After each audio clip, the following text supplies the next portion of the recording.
Good afternoon, all.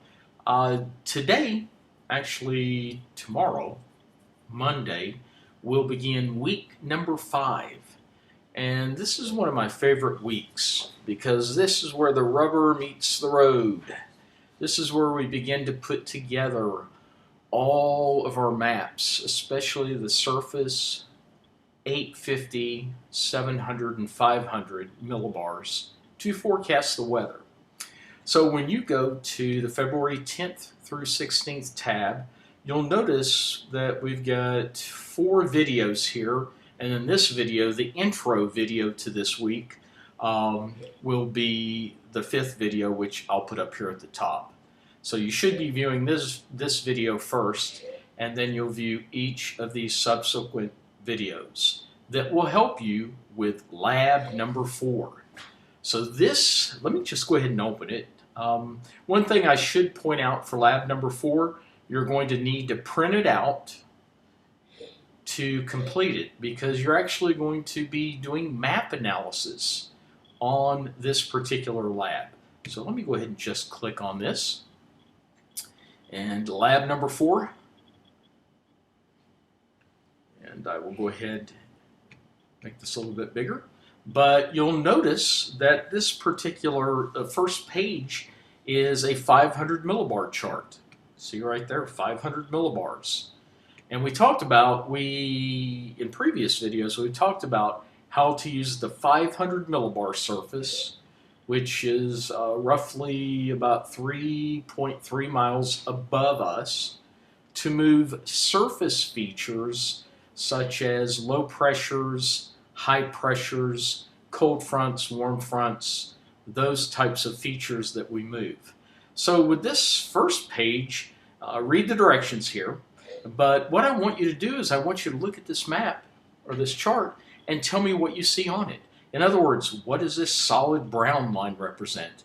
What does this dashed or dotted brown line represent? Let's see what else we have on here.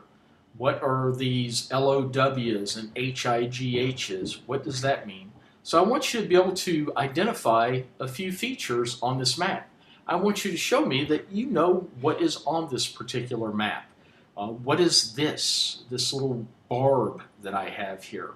So there's quite a few things on this map that I want you to identify on this page. So you'll take your pencil, or I would say use a pencil, not pen, because you may have to do some erasing, and tell me, what is this dotted line here? What does this solid line represent?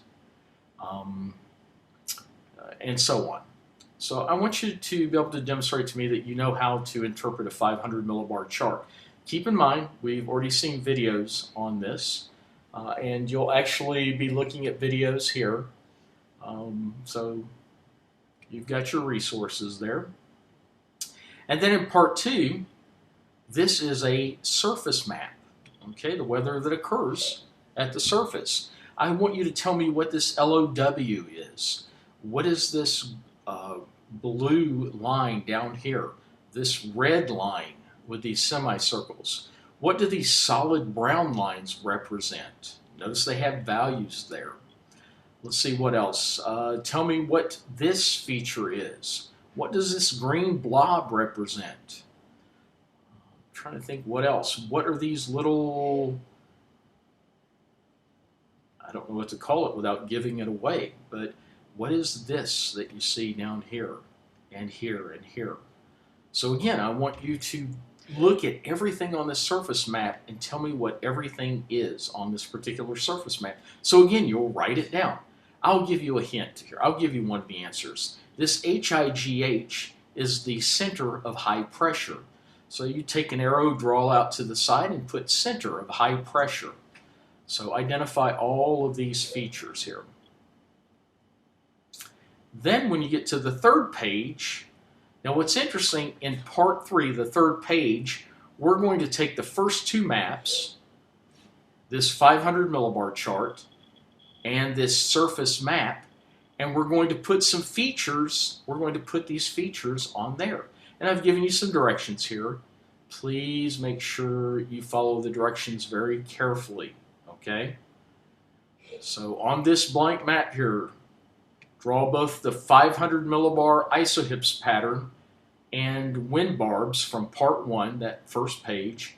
And then you'll also draw on this same map below all surface features that you see here. So on this one map, we'll have the 500 millibar isohyps. Now you don't have to do every one of these isohyps.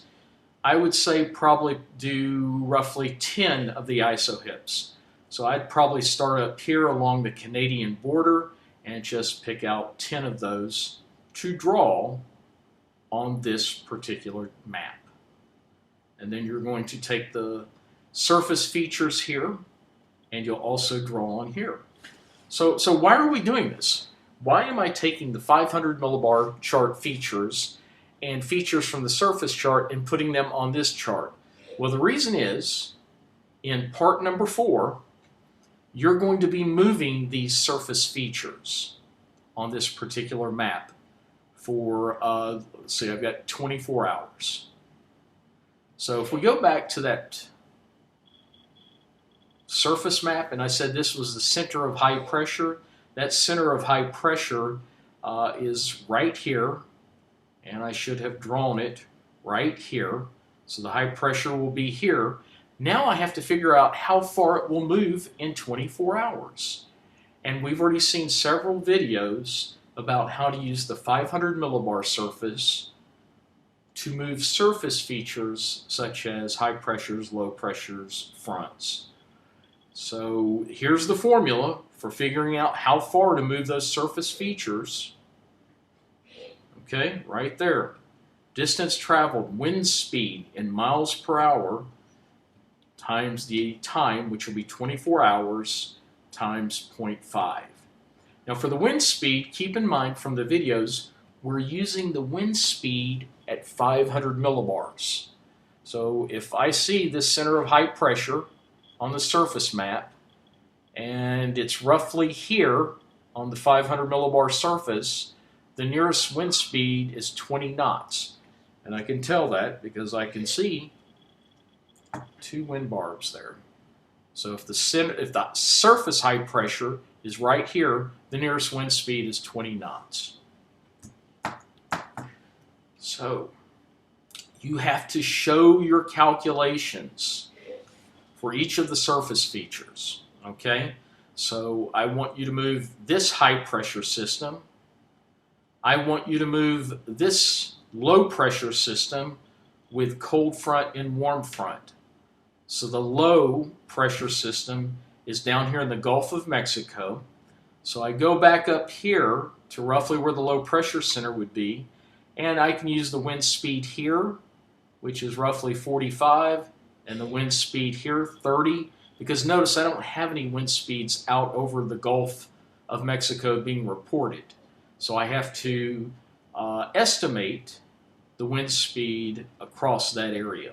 So I've got a 30 there, 50 or a 45 there, and I want you to show me how to move this low pressure center and just drag the fronts along with the low pressure center for 24 hours. So if you're viewing this video, I only want you to move this surface high pressure 24 hours and this low pressure and drag the fronts along with it for 24 hours. Okay? And so you're going to show your calculations on this next blank page. You will move that high pressure that's here currently and that low pressure that's down in the Gulf. You'll move it in a certain direction and a certain distance in 24 hours. Again, I've given you the formula here. Okay, so now we get to part 5, and I want you to circle station models that show sufficient moisture. So you have to know what we mean by having sufficient moisture at 850 millibars, because keep in mind that's where we look at moisture. I'll do one for you. Out here, I see I have a temperature of -5 and a dew point temperature of -8.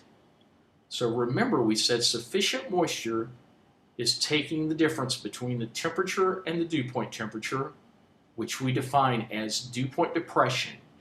If that difference between the temperature and the dew point temperature is 5 degrees Celsius or less, we say that the station is sufficiently moist about a mile up at 850 millibars. So there's only a 3-degree difference here between the temperature and the dew point temperature, which means this station is considered sufficiently moist, and I would circle it. So go through all of these and circle the ones that are sufficiently moist. The last map that we'll look at for this particular lab is we need to identify areas of troughs and ridges on the 700 millibar chart. I see one huge ridge here, and so I would draw a dashed line right through the center of it. So dash, dash, dash, dash, dash. That's the center of that ridge. You also have to draw the center of the troughs as well. In those, I would use solid lines. And keep in mind, the reason why we look at troughs and ridges at 700 millibars, recall that we need 2 items to produce rain and precipitation. We need sufficient moisture, and we also have a need to be able to lift that sufficiently moist air up into the atmosphere. If we're able to lift it up to a certain height, the water vapor will condense, form clouds, and eventually precipitation. So the region between the base of the trough, and again, we've talked about this in previous videos this semester, and the apex of the ridge is where you would see lifting of air. Okay, so you've printed this out, you've marked these pages up. Now the question comes, how do you take the hard copies that you have and click on this link to upload it? So this is where you're going to submit it. If you click on that, and then you'll add your submission. And notice these are the only types of documents that you can upload. So for instance, what I've had students do in the past is that they take their cell phone and they take a picture of each page. You can scan it, that's fine, but most of you, if not all of you, have a cell phone. Take a picture of each page, and then this is what I would like you to do. I prefer Word documents because I use a tablet to go ahead and mark these assignments up, and it's really easy for me if the document is in Word. So I would hope everyone would put it in Word. So for instance, let's just say I took a picture of the screen here, and let's say that what I can do, just bear with me a moment here, I can insert that page, that picture from file,